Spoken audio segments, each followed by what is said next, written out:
is stuffed to the brim with iconic Marvel heroes and villains, as well as plenty of deep-cut references to the Spider-Man comics. Some of those references even provide some clues about Insomniac's inevitable next Spider-Man game. Let's break down the ending to Spider-Man 2 along with the side quests that set the stage for more Spidey content down the road. From the return of Dr. Octopus to the emergence of Spidey's greatest nemesis, this is what to expect from a Spider-Man sequel.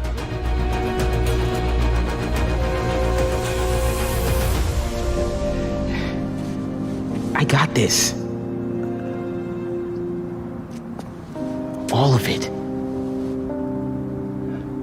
Go be Peter Parker for a while. Over the course of several games, Insomniac has established a universe wherein Peter Parker and Miles Morales share the mantle of Spider-Man. Peter is the veteran hero, having been on the job for roughly 7 years by the start of the original Marvel's Spider-Man. Miles is the rookie, gaining his spider powers in the original and coming into his own in the 2020 spin-off Spider-Man Miles Morales. Both characters share the spotlight in Spider-Man 2, allowing gamers to quickly switch between Peter and Miles on the fly.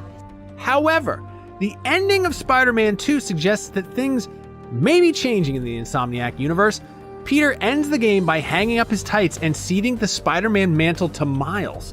Peter is retiring in order to focus his energy on getting his charitable organization, the Emily May Foundation, up and running.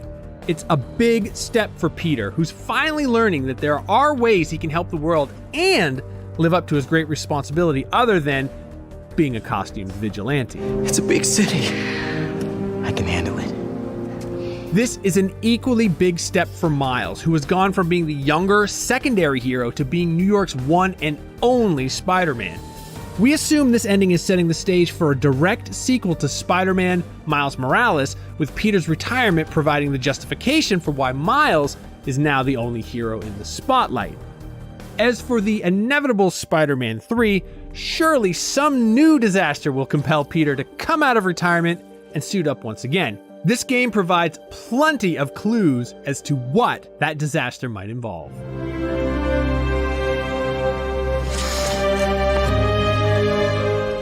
The Insomniac Spider-Man universe is unusual in that it has no version of the Green Goblin, arguably Spidey's greatest and most iconic nemesis.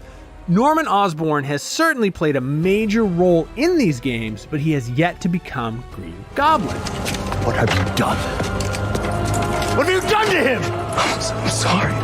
Norman is instead portrayed in a more sympathetic light as the mayor of New York City and a father struggling to come to grips with the death of his wife and his son's terminal disease. As for Harry, we have yet to see the younger Osborn become Green Goblin either. Spider-Man 2 instead has Harry bond with the Venom symbiote, similar to what happened in the Ultimate Spider-Man animated series. Only at the very end of Spider-Man 2 do we get any hint about the impending debut of Green Goblin. Get the G serum ready. ASAP. As the game wraps up, Harry is in worse condition than ever, and a desperate Norman orders his technician to break out the G serum. This substance is surely the Insomniac universe version of the Oz formula, a chemical compound that makes the user incredibly strong, but also warps their mind. Back to formula. With the G serum now in play, it seems more than likely that we'll finally meet the Green Goblin in Spider-Man 3. The question is, of course, which Osborn will become Green Goblin? Both Norman and Harry tend to become Green Goblin in most incarnations of the Spider-Man franchise, including the comics and the Sam Raimi movie trilogy. Either character could wind up as Green Goblin in the sequel. Maybe Norman injects his son with a G serum, inadvertently transforming Harry into a monster even worse than Venom. Or perhaps Norman tests the scrum on himself first, causing all his pent-up rage and frustration to take physical form. Either way, it definitely appears as though Insomniac has saved Green Goblin in order to make him the main villain of Spider-Man 3. I love you, son. Though based on the way Spider-Man 2 ends, Gobby may have to share the spotlight with a familiar face. What do you want? The mid-credit scene in Spider-Man 2 features a surprising and very welcome cameo appearance by Otto Octavius, who's now imprisoned in the raft following his defeat in the first Spider-Man game. Norman approaches his old colleague in the hope that Otto will reveal the identities of the two Spider-Men. Otto refuses, happy to see his nemesis wallowing in misery. We all have to experience loss. Even you, Norman. In this scene, we see Otto writing in a journal. We never learn exactly what Otto is writing, but it seems to involve his grand plan for revenge against Spider-Man. He refers to it as the final chapter. What are you writing?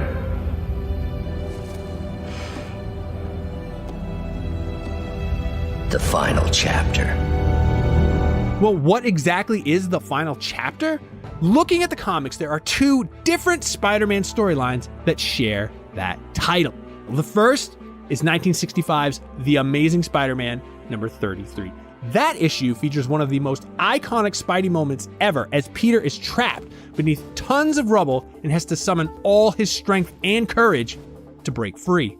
The other storyline is Spider-Man The Final Chapter, a 1998 crossover where Spidey clashes with the Green Goblin. Here, Osborn initiates a ritual known as the Gathering of Five that he believes will grant him incredible power. This is also the storyline where Aunt May, who was believed to have died back in 1994's The Amazing Spider-Man number 400, is revealed to be alive and well. Neither of these storylines involve Dr. Octopus, and neither seem to offer many clues as to what Otto's master plan involves. This may be a case where Insomniac is invoking the name of something with deep significance to the Spider-Man franchise while going in its own direction. Still, as Dr. Octopus returns to threaten the city once again, we may see a scene inspired by The Amazing Spider-Man number 33, where Peter has to dig deep and find new reserves of strength. And it's always possible that Spider-Man 3 could undo Aunt May's death, just like the comics. Another possibility is that Insomniac is teasing an adaptation of the Superior Spider-Man. In that controversial series, a dying Dr. Octopus implants his mind in the body of Spider-Man and takes over Peter's life, eager to prove himself the better hero. Given how much the Insomniac series already draws on the work of Superior Spider-Man writers Dan Slott and Christos Gage, we could very easily see Spider-Man 3 becoming a game where Miles is forced to battle a corrupted Peter Parker for the fate of the city. All I want is to save you! I'm the hero. I don't get sick. One of the side quests in Spider-Man 2 pits our heroes against a deranged terrorist known as the Flame. That questline ends with Peter and the Wraith battling it out with the Flame's goons and failing to stop the villain from executing his true plan, derailing an Oscorp train carrying a sample of the Venom symbiote.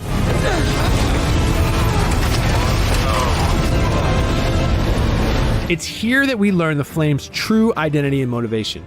He's Cletus Cassidy, and he wants to use the symbiote to wreak havoc and destruction on a whole new level. We've just witnessed the origin story of Carnage, a symbiote villain even stronger and more bloodthirsty than Venom. This is a bit of a diversion from Carnage's traditional origin story. Most versions of the Spidey mythos depict Cletus as a cellmate of Venom's host Eddie Brock, who bonds with an offshoot of the symbiote. But with Spider-Man 2 changing a great deal about Venom's backstory, it makes sense to rework Carnage too.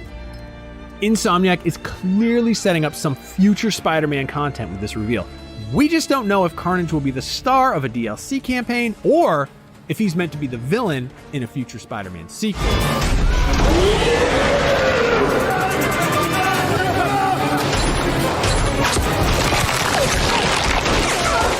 Another side quest in the game winds up leading Spider-Man to the penthouse apartment of Dmitry Smeryakov, better known as the shape-shifting villain Chameleon. Thanks to a series of pre-recorded messages, Spidey learns about the troubled history between Chameleon and his half-brother Kraven. He then escapes a death trap meant for Kraven himself. Need to get out of here. The quest ends with a disguised Chameleon watching Spidey swing away and vowing to do what his brother couldn't: kill Spider-Man. Don't worry, brother. I will do what you could not. It seems pretty safe to assume we'll see Spidey and Chameleon clash in some upcoming Spider-Man content. We'd guess Chameleon will be the focus of a DLC campaign for Spider-Man 2, as he isn't necessarily a villain who can support his own game. The Insomniac universe already has 2 Spider-Mans, but there could be more in the near future. Spider-Man 2 features a pair of cameos that hint at the series drawing in even more Spider-Verse favorites. First, there's the Spider-Bot questline, which ends with a befuddled Spidey being confronted by a futuristic bartender named Delilah. Delilah gathers up the rogue Spider-Bots and tells Spidey, if Miguel comes looking for these, tell him finders keepers. And if Miguel comes looking for these, tell him finders keepers. Wait, who's Miguel? The Miguel in question is Miguel O'Hara, better known as the futuristic hero, Spider-Man 2099. We're not sure if Delilah is based on an existing Marvel character, but her name and weirdly polygonal body shape both suggest she could be connected to Lila, Miguel's holographic AI assistant. In any case, could the next Spider-Man game involve time travel?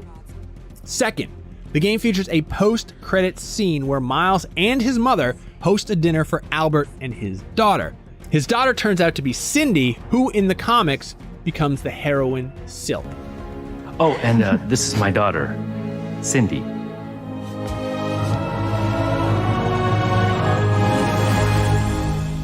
This is a tease that could pay off in a potential Spider-Man Miles Morales 2. We may see Cindy Moon gain spider powers of her own and learn the ropes of the superhero game from Miles. Maybe Spider-Man 3 will allow gamers to play as 3 different spider people? The more the merrier, I say. We're going to heal everyone.